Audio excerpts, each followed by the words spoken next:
Hello, my name is Nicole Key, and the reason I'm doing this video is because of the Brother Marquis VLAD interview.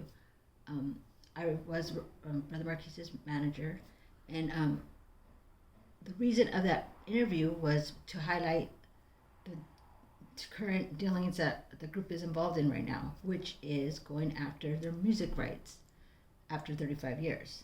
Now, it's been in the news as far as when Little Joe went and filed back and tried to sue us for the fact that we did file for it back. He put out a news press release letting everyone know he was suing Two Live Crew after a year later after we filed for termination. So he brought it to the light about the whole termination. So it's public knowledge that we are terminating his copyright ownership. Now, there's a bunch of technicalities involved with who has what part of the ownership and whatnot and percentages and all that. That's beyond the point. My job, or what I wanted to do, is get the music rights back to the group, and then they could figure out all that percentage and all that. But the purpose of the VLAD interview, and the reason I'm doing this video is because VLAD seems to be getting this label because of this interview that he's a culture vulture. And he must have a reputation or whatnot, but regardless, as far as this interview is concerned, he did not search out Brother Marquis. He did not go looking for Brother Marquis to find some juice to have him make the black community look bad. That wasn't his intention. In fact, I searched out for him because I wanted the platform to be used to highlight the fact that the group is in unity going after their music rights. They all had to join, except for Mr. Mix. Majority of the group had to join this case in order for us to file. So they all agreed in unity to file to get their music rights back, all except for Mr. Mix. Now, Mr. Mix didn't do it because every time he goes against Little Joe, he gets either sued or things bad happen to him. So he didn't want to risk going against Little Joe and then it not working out, and then now he would be in a situation where he was screwed. So understandably, he was intimidated by Little Joe. So I get it. He needs to feed his family. So fortunately for Brother Marquis, he had me, and we were able to figure out how to get his BMI rights back, and he had money to be able to feed himself. But he hasn't been doing shows. Now, as far as his truth and what he said, I'm not trying to take from that. He has his truth. He could speak it. I wasn't there. That being said, when that interview was presented to him, the purpose of it was given to speak on the facts that highlight the group's achievements, highlight the group's unity, and then let everyone know that you guys are together fighting to get your rights back for your music. It's supposed to highlight the group and the reunion, to unify them. Now, Brother Marquis has been quiet for a very long time.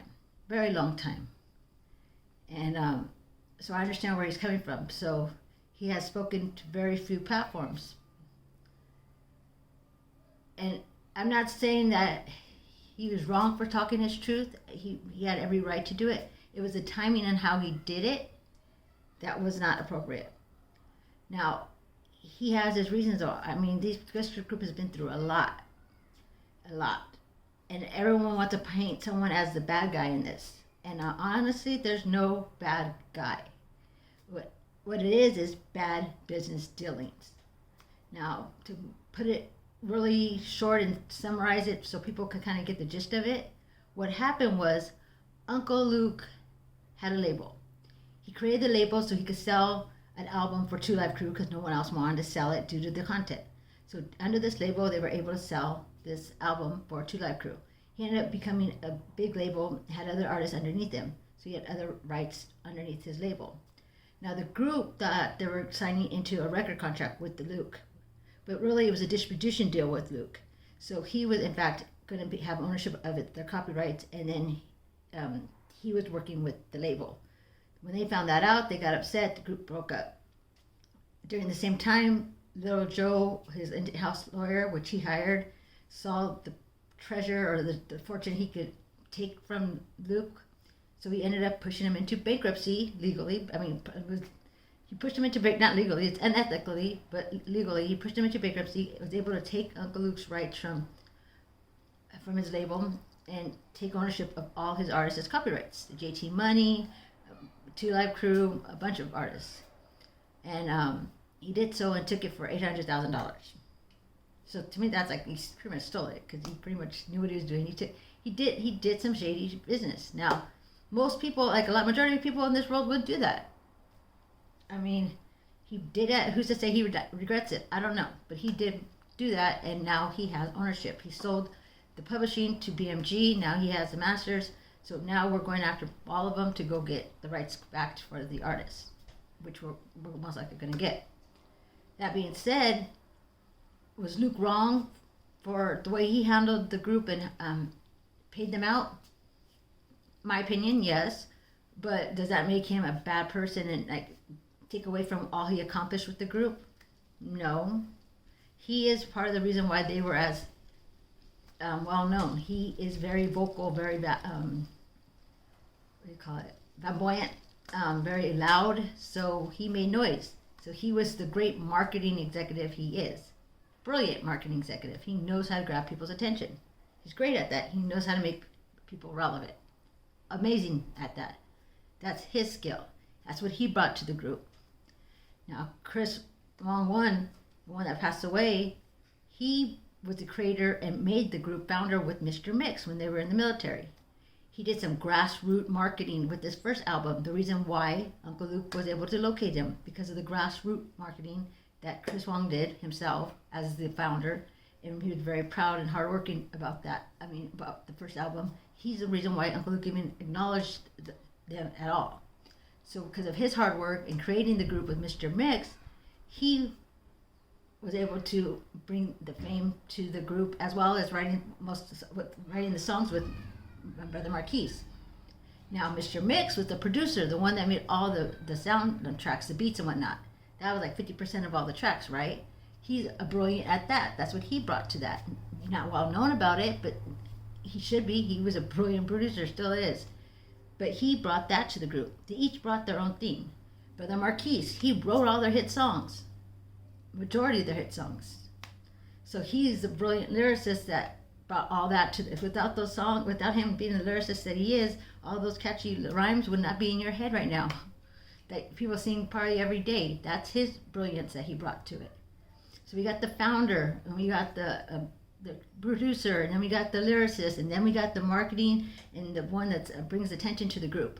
They all brought something to the group. Now, they also all have their shortcomings on how they handle business, how the situations they put themselves in, how they treated each other. That is human nature. Does it make them bad people or at fault? No. But it does make a situation where they no longer have their music, which we are trying to correct. So be it as it may, there's a history, like everyone has a history, but majority of the history that they did together was phenomenal, historic, unbelievable what they did together. So they fought the freedom of speech together. You know, everyone says that Luke paid for all that and all that stuff, but yeah, he paid for it because the money was coming out of their royalties that he was taking. So yeah, so the group paid for that. He was vocal about that. Everyone keeps saying that Uncle Luke did everything. The only reason because he's, like I said, the talent that he has, he's very vocal, so he comes out to the front about it. But it was a group effort. Brother Marquis got arrested, Chris Wong got arrested, and Uncle Luke, and they all went to fight. They all fought a bunch for their songs in the parody. They went to court for that. And then now their parody law, they're in law books. If you go to school to learn law, you run into Two Live Crew's cases. So they made laws in our country are based off of what happened to them. And then also Chris Wong is an immigrant. He served our country with Mr. Mix. They're servicemen, immigrant servicemen. Everything that they've done is phenomenal and should be historic and remembered. So that being said, I am the one that made the interview happen with VLAD. VLAD didn't search out Brother Marquis looking for him to be, looking for him to be used or to make anyone look bad. He actually, you could tell, he was very sad himself when he heard some of the stuff. So lay off of him. This is not, he didn't do that for that reason. He actually wanted you guys, his fan base, to hear the truth about Two Live Crew. He just didn't know how disturbing it may be. I, in fact, even tried to cancel it once I saw that Brother Marquis was going to go that way. But unfortunately, they went over my head, and it happened the way it did. But together, now, we're still going after our rights. And that being said, past is the past. We're in it together, and we're going after what's theirs. And we're going to win.